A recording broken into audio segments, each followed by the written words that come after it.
तो अब हम अगला भाग कर लेते हैं। साथ ही मेंटल मैथ कक्षा 10 मैं हूं हरी सर और आप देख रहे हैं मेरा YouTube channel maths with Hari sir. Special आप सभी बच्चों के लिए जो हिंदी मीडियम में पढ़ते हैं, आप लोगों की फरमाइश पर, आप सभी बच्चों की फरमाइश पर ये मैंने चैनल बनाया है। इसलिए ये आपकी जिम्मेदारी बनती है कि आप मेरे चैनल को सब्सक्राइब जरूर कर दें। साथ ही वीडियो अच्छी लगे तो लाइक और शेयर करना बिल्कुल ना भूलें। शेयर का मतलब आप सभी अपने दोस्तों को बता सकते हैं और साथ ही शेयर के बटन पर क्लिक करके व्हाट्सएप ग्रुप पर भी इसको भेज सकते हैं। आइए करना शुरू करते हैं।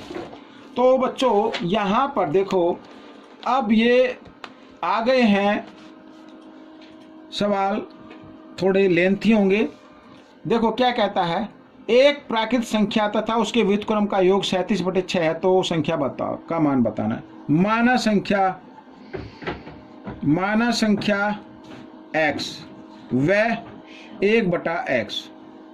अब आप कहेंगे 1/x क्योंकि इसमें व्युत्क्रम दिया। व्युत्क्रम का मतलब होता है जो संख्या उसका उल्टा, ठीक है। प्रश्नानुसार यानी वो संख्या जमा उसका व्युत्क्रम, ये व्युत्क्रम हो गया। इनका योग बराबर कितना, 37/6 है। तो आपको कर लेना है। अब साथ ही यहाँ पर पहले इस x, चलो मैं थोड़ा आसानी तरीके से बताता हूँ। इस x को इस x के साथ गुणा कर दीजिए, x की घात 2 यहाँ पर 1, और x को 37 के साथ भी गुणा हो जाएगी तो 37x/6 आ जाएगा। अब इस 6 को इन दोनों के साथ गुणा कर दीजिए, आपका ये 6 हट जाएगा।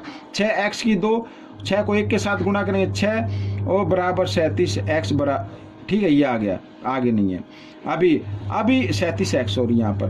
तो अब क्या करना है, x सभी को एक तरफ ले आओ, ये जमा इधर आकर घटा 37x और जमा 6 बराबर 0। ये आपका समीकरण बन गया। अब इस समीकरण को आपको कर लेना है हल, ठीक है। संख्या का मान बताना तो इसके गुणनखंड तरीके से इसको कर लेंगे। यहाँ पर a और c को गुणा करना है तो 6 6 36, x की 2 हो जाएगा, और बीच वाले के जो ये मध्य में है इसके हमें गुणनखंड करने हैं, 37 के गुणनखंड करने हैं। यानी एक ऐसे 2 भाग बताने हैं, उनको गुणा करें तो 36 और जमा करें तो 37।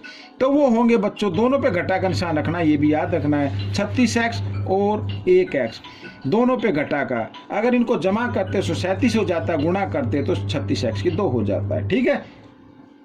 तो 6x की 2 घटा 36x घटा 1x जमा 6 बराबर 0। अब इसमें से ग्रुप बनाकर इसमें से एक जो कॉमन नंबर है वो निकाल लेंगे। 6x, यहाँ पे 1x बचा, 6 6 36, और घटा का निशान यहाँ इन दोनों में कॉमन कुछ है तो 1 है, तो x बच गया और घटा जमा घटा यहाँ पर ये आ गया। अब क्या करना है, एक तो 6x घटा 1 इसको लिखना, जो ब्रैकेट से बाहर एक ब्रैकेट वाले नंबर में से लिखना है, और बराबर 0 यहाँ पर, ठीक है। अब क्या करना है, अब आपको x का मान निकालना, तो यहाँ पर ये जमा घटा 1 है, इधर आकर जमा 1 हो जाएगा, 6 गुणा में इधर आकर भाग में आ जाएगा, और ये घटा 6 इधर आकर ये जमा 6 हो जाएगा। तो बच्चों वो नंबर आपके आ गए हैं आपके सामने। अब प्रश्न नंबर 42 कर लेते हैं। प्रश्न नंबर 42 में कहा है 29 को 2 ऐसे भागों में बांटो, ठीक है ना, कि दोनों का गुणनफल 198 हो। दोनों का गुणनफल क्या हो, 198 हो। अब माना पहला भाग अगर नहीं मालूम है तो उसको आप x मान लीजिए। माना पहला भाग x, तो दूसरा भाग क्या होगा, 29 में से पहले भाग को घटा दो, दूसरा भाग आ जाएगा। अब प्रश्नानुसार क्या कहा है कि दोनों का गुणनफल यानी x और 29 घटा x का गुणनफल बराबर आता है 198। गुणा कर लेते हैं, x को 29 के साथ गुणा करेंगे 29x घटा x को x के साथ गुणा करेंगे x की घात 2 बराबर 198। अब बच्चों यहाँ पर इसको सही तरीके से लिख लेते हैं, पावर वाले को आगे और 29 को इसके पीछे लिख लेते हैं, जमा 29x और 198 को भी ले आते इधर, ये घटा 198 बराबर 0। अब ये आपका समीकरण बन गया। अब क्या करना है आपको, थोड़ा आपके लिए आसान हो जाए तो पहले पद का निशान बदल देना है, यानी इसको जमा का बना देना है। जब इसको जमा का बनाएंगे तो अंदर के सभी निशान को भी आपको बदल देना है। इस तरीके से आपको कर लेना है, ठीक है। अब बच्चों यहाँ पर फिर वही आ गया, गुणा करें तो 198। अब a और c को गुणा करें तो 198 और उनको आपस में जमा करें तो 29। जी हाँ, जमा करें तो 29। अब ऐसे नंबर ज्ञात करने के लिए नहीं मालूम तो इसके गुणनखंड कर लीजिए। 2 नीम 18, 2 नीम 18, 3 से 3 तिया 9, 3 तिया 9, 3 से फिर 3 एकम 3, 3 एकम 3, 3 दूनी 6, 6 दूनी 12, 12 और 11, जी हाँ 12 और 11 हो गए। तो x की घात 2, अगर मैं आपको उत्तर बताऊं तो यहीं पे उत्तर बन जाएगा, दोनों पे घटा का निशान आएगा, घटा 12 और घटा 11। तो आपका x का मान होगा जो घटा में है वो जमा में हो जाएगा मान में जब निकालेंगे, और ये भी 11 जमा में हो जाएगा। तो यहाँ पर वो दोनों संख्या आ गई बच्चों यहाँ पर, ठीक है। 29 यहाँ पर हमने जो इसमें लिखा था वो हमने लिख दिया है, ठीक है ना। 29 को इसमें लिखा था, देखो इसमें से कोई भी नंबर हो सकता है। अब जो दूसरा नंबर होगा वो आपको निकाल लेना है। 3 तिया 9 दूनी 18, सॉरी 18 है यहाँ पर, ये 18, ठीक है, ये 18 है ऐसे।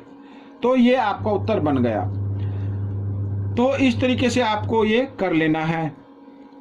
अब हम करेंगे अगला प्रश्न। तो पूरा करने की भी जरूरत नहीं है, थोड़ा सा किया यहाँ पर, जब तक आपको मालूम हो जाए कि ये इसके वैल्यू निकल कर आए तो वहीं से आप इसका सीधा उत्तर निकाल सकते हैं, क्योंकि ये मेंटल मैथ है और आपको मेंटल मैथ में इसी तरीके से करना है, ज़्यादा से ज़्यादा छोटा हो जाए। आइए करते हैं अगला प्रश्न। ये रहा प्रश्न नंबर 43। तो प्रश्न नंबर 43 क्या कहता है, देखो 2 संख्याओं का योग 15 है, यदि उनके व्युत्क्रमों का योग 3/10 है तो संख्या बताओ। पहली संख्या, माना पहली संख्या, बिल्कुल आसान है, माना पहली संख्या। तो माना पहली संख्या x और दूसरी संख्या होगी 15 घटा x। प्रश्नानुसार क्या कहता है क्वेश्चन कि इनके व्युत्क्रमों का योग, यानी पहली संख्या का व्युत्क्रम 1/x हो जाएगा, दूसरी संख्या का व्युत्क्रम 1/15 घटा x हो जाएगा, और इनका योग 3/10 ये कहा है। तो सबसे पहले जब इस तरीके का कोई भी प्रश्न आता है, ठीक है, तो यहाँ पर हर दिए हुए इनको हर को अंश से गुणा कर देते हैं। तो क्रॉस में गुणा कर दीजिए 15 घटा x को 1 के साथ, 15 घटा x जमा इस x को इस 1 के साथ, ये आ गया है, और साथ इन दोनों को आपस में गुणा कर देना है इस तरीके से, और यहाँ पर 3/10 लिख देना। अब देखो ये घटा x जमा x कट गई है, तो अब यहाँ पर x को मैं इधर कर लेता हूँ, यहाँ पर ये आ गया, साथ ही क्रॉस में भी गुणा कर दें। 10 को 15 के साथ गुणा करेंगे, 15 दाएं 150, और 3 को इसके साथ गुणा करें 3x आ जाएगा। 3x को 15 के साथ करेंगे, 15 × 45, 45x आ गया बच्चों, और यहाँ पर घटा 3x आ जाएगा, इस तरीके से आ जाएगा। और ये यहाँ पर नहीं लिखना है, यहाँ पर इसको नहीं रखना है, इसको लिखना है आपको क्रॉस में गुणा करके, ठीक है। यानी इस नंबर को आपको लिखना होगा इस तरीके से, यहाँ पर ये 45x घटा 3x इस तरीके से करना है। यहाँ पर x की 2, ठीक है, ये x की 2 आ गया।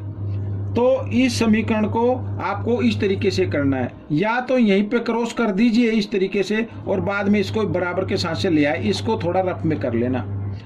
अब यहाँ पर घटा 3x की घात 2 जमा 45x और ये 50 जो है ना, 15 दाएं 150 को जब हम इधर लेके आएंगे तो ये घटा का हो जाएगा और बराबर 0, ठीक है। साथ ही 3 से भी भाग दे दो और निशान भी बदल दो, तो ये x की 2 और ये 15 पे, और यहाँ पर ये हो गया बच्चों ये, अच्छा जमा, ये तो ये घटा हो जाएगा, निशान बदल दिए ना हमने सभी, जो घटा है तो ये जमा हो जाएगा, और ये 50 पे आ जाएगा बराबर इस तरीके से, ठीक है। अब ये हमें संख्या बतानी है। अब बच्चों देखो यहीं पे हो जाएगा, ये a और c को गुणा करें तो 50, और उनको आपस में गुणा करने वाली जो संख्या वो जमा की है दोनों, और यहाँ पे घटा का, तो दोनों पे घटा का होना चाहिए, घटा घटा भी जमा होते हैं। गुणा करें तो 50 और जमा करें तो 15, वो 10 और 5 होते हैं। तो यानी आपका जो उत्तर आएगा दोनों घटा के है ना, तो x बराबर 10 और ये 5 आ जाएगा, ठीक है, ये आपका उत्तर रहेगा।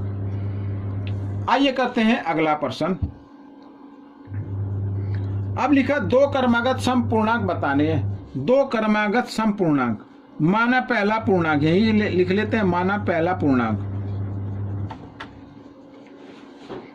x, दूसरा पूर्णांक सम है ना, तो x जमा 2 कर दीजिए, जिसके वर्गों का योग, आगे प्रश्नानुसार करके, प्रश्नानुसार ये हमारे पास पूर्णांक है, इसका वर्ग जमा ये जो दूसरा पूर्णांक लिया था हमने इसका वर्ग बराबर आता 340 ऐसे।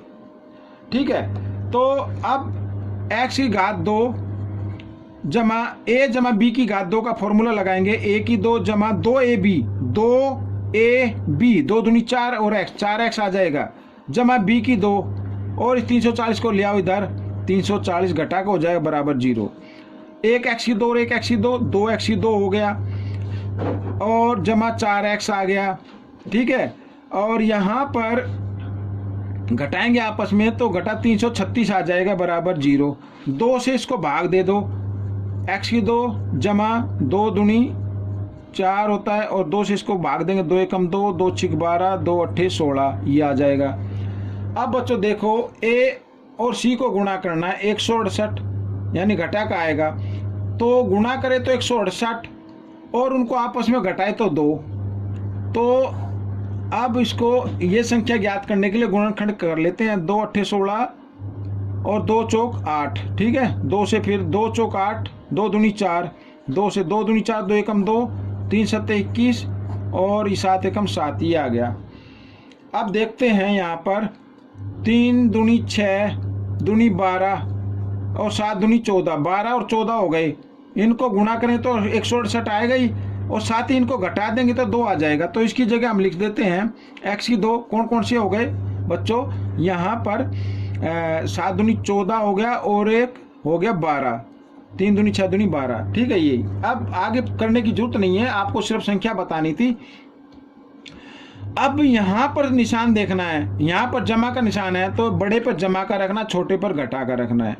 अब बच्चों अगर x का मान निकालेंगे, जो जमा की संख्या वो तो घटा में आ जाएगी और जो घटा की संख्या वो जमा में आ जाएगी। इसका मतलब है पहला पूर्णांक तो आपका निकल गया 12, पहला पूर्णांक आपका आ गया 12। तो दूसरा पूर्णांक क्या होगा, दूसरा पूर्णांक होगा यहाँ पर x जमा 2 था यानी 12 जमा 2 14 आ जाएगा। तो ये आपका उत्तर आ गया। आइए करते हैं इस भाग का आखिरी प्रश्न, ये किधर लिखा है, ये लिखा हुआ। ठीक है, आइए अब देखो क्या कहता है, एक 2 अंकों की संख्या अंकों का योग के 4 गुणा तथा अंकों के गुणनफल के 2 गुणे के बराबर है। यानी 2 संख्याएं, 2 अंकों की कोई संख्या है, अगर उसके अंकों को जमा कर दे फिर उसका 4 गुणा कर दे और उसके बाद उस अंकों के गुणा कर दे और 2 गुणा कर दे तो बराबर हो जाते हैं। अब मैं करके बताता हूँ कैसे। तो मान लो, माना देखो कोई भी संख्या होती है, जैसे मान लो ये होता है, ये इकाई ये दाई, तो माना इकाई अंक, माना इकाई अंक आप मान लो x मान लो, दाही अंक आप क्या मान लो y मान लो। और संख्या कैसे बनती है वो भी लिख लेते हैं, दाई के अंक को 10 से गुणा करना है और उसको इकाई के अंक में जमा कर दें तो आपकी संख्या बन जाती है। लेकिन साथ इसमें कहा है, क्या कहा है, हम इसको बराबर रखेंगे कि 2 अंकों की संख्या के अंकों का योग यानी इकाई अंक जमा दाई अंक, ये इकाई अंक जमा दाई अंक के 4 गुणा, ये 4 गुणा हो गया। ठीक है, इससे समीकरण बना लीजिए, 10y जमा x और बराबर 4x यहाँ पर जमा 4y, ये आ गया बच्चों। अब आपको क्या करना है, आपको ऐसा करना कि x को एक तरफ रखें और y को एक तरफ रखें। तो y को इधर रख लेते, तो 10y और ये 4y है इधर, इधर आकर ये घटा 4y हो जाएगा बराबर 4x और इस x को ले आओ इधर, x के साथ मिला दो तो घटा x। तो 10y में से 4y घटा देंगे 6y और बराबर ये 4 में से 1 गया 3x। ठीक है, अब y का मान निकालना है, तो y का मान निकालना तो यहाँ पर बच्चों 6 गुणा के रूप में इधर आकर भाग के रूप में आ जाएगा। ठीक है, तो यहाँ पर हम इस तरीके 3 एकम 3 3 दूनी 6 यानी x बटा 2। अब ये बटे में आ गया। अब आप सोचेंगे बटे में आएगा थोड़ा सा दिक्कत हो जाएगी, तो आप क्या करें, फिर इधर x का मान रख ले, एक तरफ x का रख ले। ठीक है ना, एक तरफ क्या कर ले, x का रख ले। अब मैं बताता हूँ कैसे करना है।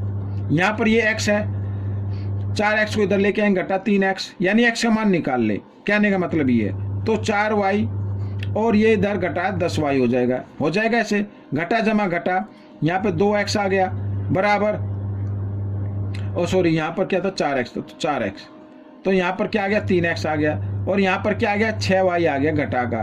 घटा से घटा का निशान कट गया, ये भी याद रखना है आपको। अब x का मान निकालना है तो 6y बटे 3, 3 एकम 3, 3 दूनी 6, तो x का मान आ गया 2y। अब इसमें बटे में नहीं आया। हालांकि ये प्रश्न दोनों तरीके से हो सकता है, दोनों तरीके से हो सकता है, y के मान से भी हो सकता है, x के मान से भी हो सकता है, लेकिन कुछ बच्चे बटे को देखकर ये डर जाते हैं, तो इसलिए आइए इसको लेके चलते हैं। ठीक है, अब देखो यहाँ पर x का मान आ गया। अब साथ में इसमें कहा है कि अंकों का गुणनफल, अंकों का गुणनफल, संख्या तो हमारी वही रहेगी ना, ये संख्या तो यही रहेगी। अंकों का गुणनफल यानी इनको गुणा कर देते हैं इस तरीके से, और 2 से गुणा कर देते हैं। अब क्या करना है, जहां पे x लिखा हुआ है, ये लिखा ना x, वहां पे x के मान को रख देना है। ठीक है, यहां पर मैं लिख देता हूं, x का मान रखने पर 10y जमा x, x की जगह x का मान 2y बराबर 2x, x की जगह x का मान 2y और गुणा y, ऐसे 10 और 2 12y, 2 को y के साथ गुणा करेंगे यानी, और 2 दूनी 4, 4y स्क्वायर आ जाएगा, वर्ग आ जाएगा। अब क्या करना है आपको, अब y को एक तरफ ले आना है, 4y की घात 2 घटा 12y बराबर 0 लिख सकते हैं ऐसे। अब इन दोनों में कॉमन क्या है, 4 है, y है, और यहाँ पर एक y बच गया, घटा 4 के पाड़े में 3 पे आएगा, बराबर ये 0 आ गया। अब इस y का मान निकाले तो ये 4y का जो दिया हुआ, इस y का मान निकाले तो 4 इधर भाग के रूप में आएगा यानी 0 आ जाएगा, और इसका मान निकाले तो घटा 3 है, इधर आकर ये जमा 3 हो जाएगा। तो y का मान तो निकल गया। अब इस y के मान को आपको रखना है, इस समीकरण में रख दो, इसमें रख दो, इसमें रख दो, किसी में भी रख दो, आपका आंसर आ जाएगा। ठीक है ना, ऐसा नहीं है, देखो ये भी हमने निकाला था, ऐसा नहीं है कि इसमें रखने से x का मान नहीं आएगा, आएगा, या तो इसमें रख दो। अब y का मान आया 3, अगर हम यहाँ पर 3 रख देते, 3 दूनी 6, तो x का मान कितना आ गया 6। अब यहाँ पर फिर वही बात, अगर इसमें रखते हैं, मैं इसमें रख के दिखाता हूँ, तो y की जगह क्या रखना है 3 बराबर x बटा 2, यही तो है। 2 इधर भाग में है, इधर आकर गुणा में हो जाएगा, यानी 3 गुणा 2 बराबर x, यानी x बराबर 6, 3 दूनी 6 हो गया। अब होता क्या, संख्या इकाई दाई ऐसे तो लिखी जाते ना, तो इकाई अंक इधर आएगा और दाई अंक इधर आ जाएगा, तो 36 ये आपका उत्तर बन गया। तो बच्चों ये प्रश्न आपका हल हो गया है। आपको ये प्रश्न कैसा लगा मुझे जरूर बताएं, और इसमें से सीखकर दूसरों को सिखाना है। मिलेंगे अगले भाग में, तब तक के लिए धन्यवाद।